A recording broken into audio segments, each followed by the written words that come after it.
नमन गुरु। तो दुख क्यों आता है? जब हम कुछ पकड़ना चाहते हैं, कहते हैं कि यही होता रहे, यही मिलता रहे, यह हमसे दूर ना जाए, लेकिन वह तो एक दिन जाएगा, क्योंकि यह कुदरत का नियम है। और जब वह जाता है तब हमें हारने की भावना आती है और हम उसे जी नहीं पाते। हम चाहते हैं कि यह कैसे हो सकता है, और वही बात, हमारा हारना ही हमारे दुख का कारण बनता है। क्या आपने कभी सोचा है कि नदी के विपरीत हम कैसे तैर सकते हैं? पानी के विपरीत हम कैसे तैर लेंगे? वायु के विपरीत हम कैसे पतंग उड़ा सकते हैं? यह कभी नहीं हो सकता। आप कोशिश कर सकते हैं, हो सकता है एक दो कदम आप तैर भी लें और उसके बाद तो आपको रुकना ही होगा। आप डूबेंगे और आप पाएंगे कि आप गलत दिशा में तैर रहे थे, लेकिन आप तब भी कहेंगे कि मैं डूब गया। यह नहीं कहेंगे कि मैं गलत दिशा में था। यही कारण आपके दुख का बनता है, यही कारण आपके तकलीफ का बनता है, और आप कहते हैं कि यह जिंदगी कैसी जिंदगी है। इससे विपरीत कुछ लोग ऐसे होते हैं जो धारा के साथ बहते चले जाते हैं।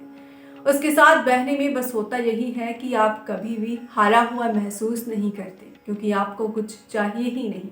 जो धारा जैसे बह रही है, आप उसके साथ ही हो लेते हैं।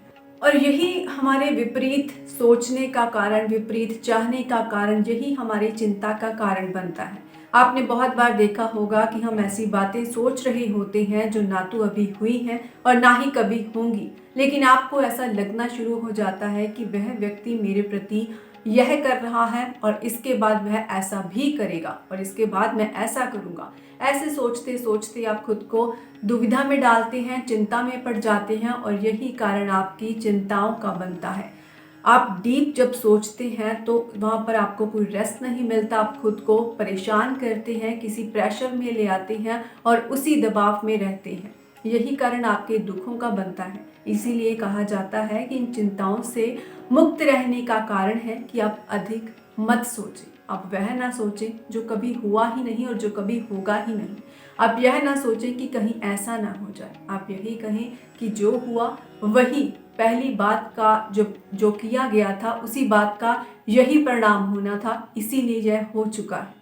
आपने सुना होगा कि हम कहते हैं कि आजकल लोग मटेरियलिस्टिक हो चुके हैं। वह चीज़ों से जुड़ना उन्होंने शुरू कर दिया है। इसका कारण बस इतना भर ही है कि उनका जीवित व्यक्तियों से मोह भंग हो चुका है। आपने देखा होगा कि जब कोई किसी से प्रेम करता है तब चाहता है कि उस पर एक मोहर लग जाए, हम उसे पालें, उससे शादी हो जाए, लेकिन कुछ देर बाद वहाँ पर भी मोह भंग हो जाता है। आप जिससे अपनी कुछ इच्छाएं जोड़ते हैं, अगर आपकी इच्छाएं पूरी नहीं होती तब आप उससे भी मोह भंग कर लेते हैं। उसका आपका मन वहाँ से टूट जाता है।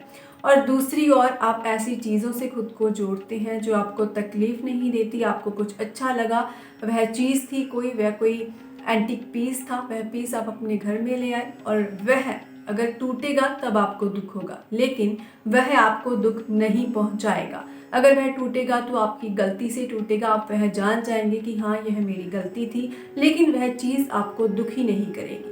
इसके विपरीत जब आप किसी लोगों के संबंध में होते हो, जीवित वस्तुओं के, जीवित लोगों के, तब किसी न किसी तरह से आप उनसे कष्ट भी पा लेते हो। आप याद रखिए कि अगर आपको प्यार मिल रहा है तो वहाँ से आपको कोई ना कोई दुख या कष्ट भी होगा, क्योंकि हर एक व्यक्ति के कुछ ख्यालात हैं, हर एक व्यक्ति के अंदर कुछ बातें हैं।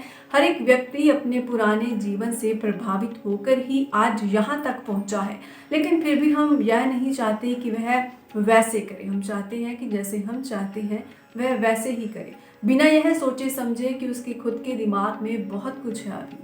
इसीलिए ध्यान का मार्ग हमने आपको बताया था। ध्यान का मार्ग एक ऐसा मार्ग है जो आपके अंदर दबी कुचली चीज़ें जो आपको परेशान करती हैं उससे मुक्त कर सकती है। मुक्त होने का अर्थ कुछ और नहीं है। अगर आप इन सब चीज़ों से मुक्ति चाहते हैं, पहले आप जीवन में मुक्ति प्राप्त करें। अगर आप मरने के बाद की मुक्ति की बातें करेंगे, वह कैसे संभव होगा जबकि आप जीवन में मुक्त नहीं हुए। जीवन में मुक्ति प्राप्त करें उन सारी चीज़ों से, उन सारे दबाव से, उन सारी परेशानियों से जो आपको आज जीने नहीं दे रही। अगर आप खुल के जिएंगे तभी आप मर भी पाएंगे। नमन गुरु।